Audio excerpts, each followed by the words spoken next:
if you are an only anime watcher of the series, you're probably like stoked, like pumped, like yeah, this was an amazing, phenomenal, astronomical episode of Shingeki no Kyojin, a real good season finale. However, if you have read the manga before watching the anime, then you have all the reason in the world to be very disappointed. Very disappointed.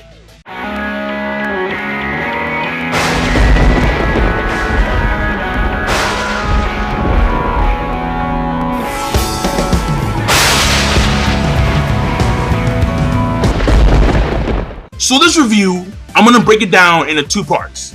I'm going to break it down from an only anime viewer perspective, and then I'm going to break it down from a manga reader watching the anime after they have gotten to this point in the manga perspective.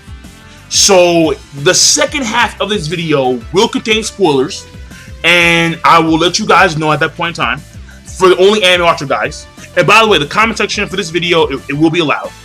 And what I will do is that I will let you know, and you guys can leave after I give my rating from the only anime viewer perspective if you don't want to be spoiled for future oncoming episodes for the next season. So that being said, let's hop right in. First of all, animation, as usual, on point. On point, man. Now, granted, right, in my personal opinion, I believe that the animation was better last week than this week, and because I did hear about the whole entire thing about this being aired in Japanese theaters, I don't know. I have no idea. Maybe not. All I know is that it came out like it normally did, and I'm gonna sit here and review it. So if you guys do know, let me know in the comment section down below. Now, the next thing. What I will say, the pacing was good, predominantly for the fight. Because the fight, it was, nice, long, drawn out. At the beginning where we see Annie get knocked, because like they kind of backtrack. And they show you like the cathedral where Annie fell into. And like she killed like all these Wallace believers.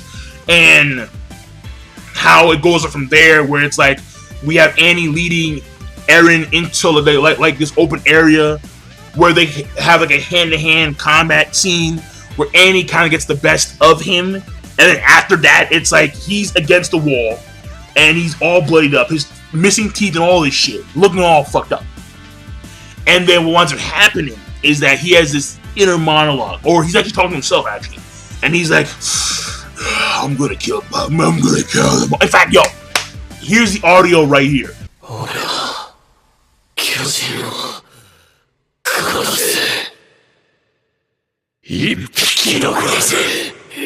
Son, that audio is beastly. Like just the transformation once again. Eren becoming this monster. All right, and we've seen how it's been a theme as of late in the series, where people have to sacrifice something in order to attain a particular goal. And in the case of Annie, in the case of Commander Irvin, and also in the case of Eren, this sacrifice. Speaking of Commander Irvin, we get to see him a lot, and it's just him. He's just badass. Like there's nothing more to say. Seriously, like he's just Commander Irvin. Everything is always gonna be for the greater good. I will sacrifice 1,000 people on the spot if in the future those 1,000 lives will save the lives of 1 million. But when we had the guy literally saying, I could kill you right here, and the higher-ups won't give a damn, he's like, okay, fine, kill me, but then you need to take over. And he's laying down the plan for him. And he says, like, wait, hold on, Mate! And he's like, so are you being serious, man? Like, is this really gonna help humanity? Even at the end, when he was confronted by the guys after the incident, the aftermath of the whole conflict, and how he's saying at the end of the day, this is one step forward for humanity, because we know that Titans are in the wall, literally in the wall, and that winds up being the cliffhanger at the end. So, like that was very good with Commander Irvin. he's always a treat. I loved it. I love this dude. Love this dude. Now, when it came to the end of the fight, okay, how basically at some point after that whole, once again, here's the audio.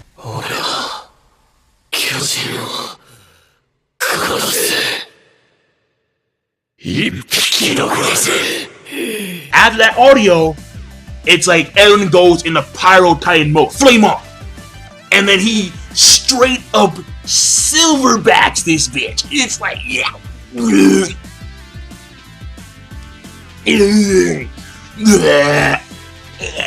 And I'm like, wow, that was nasty, man.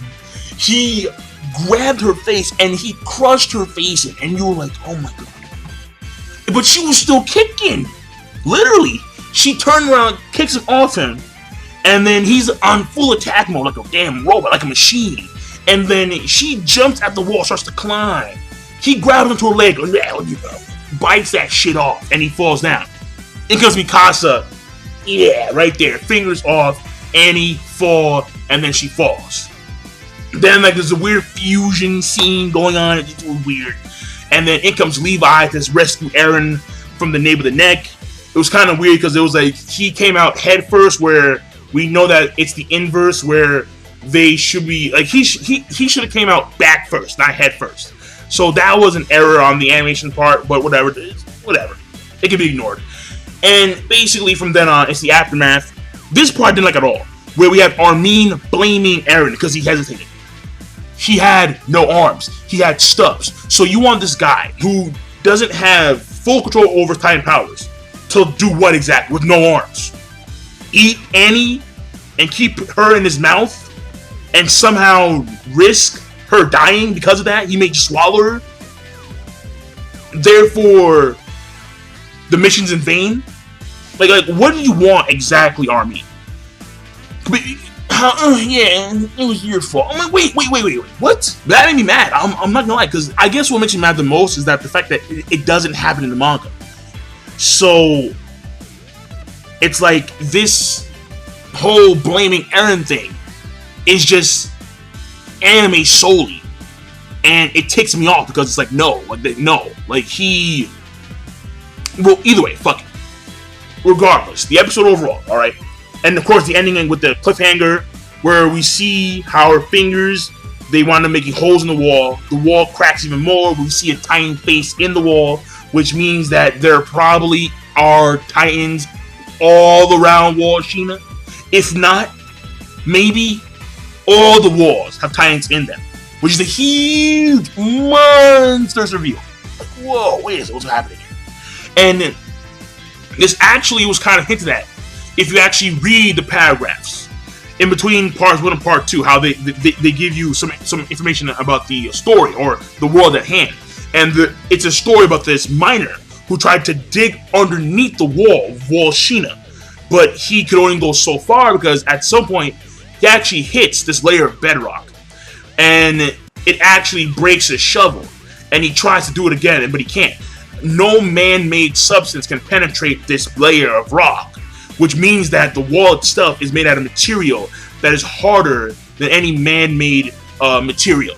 So it's like, what does that mean? Well, that could mean, you know how the Titans have, because we saw Annie do it all the time, she can harden her skin. Well, what if these Titans that are obviously colossal class, what if they could all harden their skin? And like, you know how like in the beginning of the episode where we see the Wallist, they have like this weird like chain going like around their like hands and shit. What if they like what if the Titans themselves in the wall have the same thing going on, where they're all like locked in, with their arms locked in, and they've all made this hardening ability, and they've made this wall. So the episode rating overall, just from that alone, from the cliffhanger, from the fighting itself, from Commander Irvin being there, from Levi, the episode rating overall, I'm gonna give it an awesome / amazing from a anime watcher's perspective only. Now, from the other perspective, from the manga reader perspective, okay? So that's it. If you don't want to be spoiled, because there will be spoilers, okay? for the next part of the video. I will see you guys later, and have a nice day. And here we go. Now, okay guys, the real dudes, the real cats, the motherfuckers who know what's actually going on here. You guys are at least you have the right to be very disappointed. Why? The whole Titan reveal, the cliffhanger. No. But the Levi thing too. What? Levi? What? Levi was injured. Levi didn't do a damn thing. Levi let the next generation of the Surrey Corps do their thing. He let his comrades do their thing. Levi was injured. So him coming out there to save Eren, no. No. What the fuck was that? Also, the whole fusion thing did not happen in the manga. That was weird as shit. Made no fucking sense. And that's why I'm kind of pissed about the whole Eren being blamed by Armin. Because it was like, in the manga, if you guys remember, it was a team thing. Where the fight between Annie and Eren was more like a one-side massacre. Where Annie kind of just beat him down. All he got was one punch in. And then after that, it was all Annie. Kicks, punch, punch, and he was back against the house. But after that, what happened was that as Annie jumps and she's climbing up the wall, the Surrey Corps members give chase. And what happens is that Eren throws Mikasa up to the wall, and that's when she cuts her fingers off. Right then and there. And then what happens after that? We all remember, she falls, the same fall. And then we have Eren, and here's the thing, alright? The thing about it, in comparison to the manga, in comparison to the anime, Eren actually had more control over his Titan powers in the manga than in the anime. In the anime, he was, I want to destroy the fucking world. Yeah, he's on straight pyro mode, Human Torch over here. And he's going straight silverback status. That's what he did in the anime. In the manga, he had far more control. He was coordinating with the Surrey Corps members. Actually pins her down by the head. The Surrey Corps members cut out Annie from the nape of the neck. They cut her out. And then she cries, and like an instant, she freezes over. So all that blaming bullshit didn't happen in the fucking manga. And in the manga, there was actually coordination. In the anime, it was like a one-on-one brawl. In the manga, it was like a unit against Annie.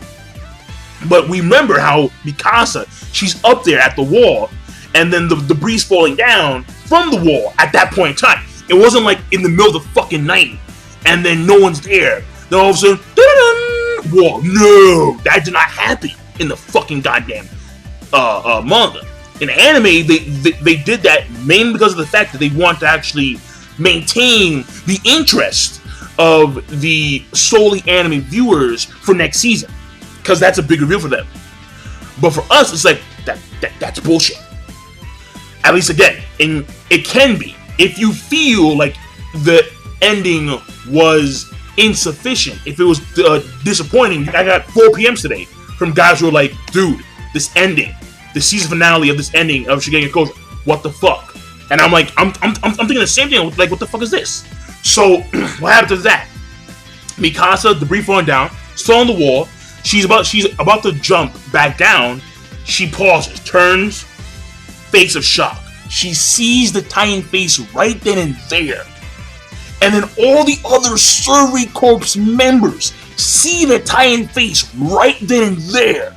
And they're like, what the fuck is... And then Mikasa takes out her sword. She was gonna stab in the Titan eye. The Titan eye moves towards her. They're like, it's alive. It's alive. Hanji is freaking out. She's like, wait. Whoa, wait. So does that mean that there are Titans all around us right now? Like, what's happening? What's going on? She's freaking out. What happens? Major. The priest from the cathedral, the Wallace guy, comes out, grabs Hanji by the shoulder, and tells her, cover the hole.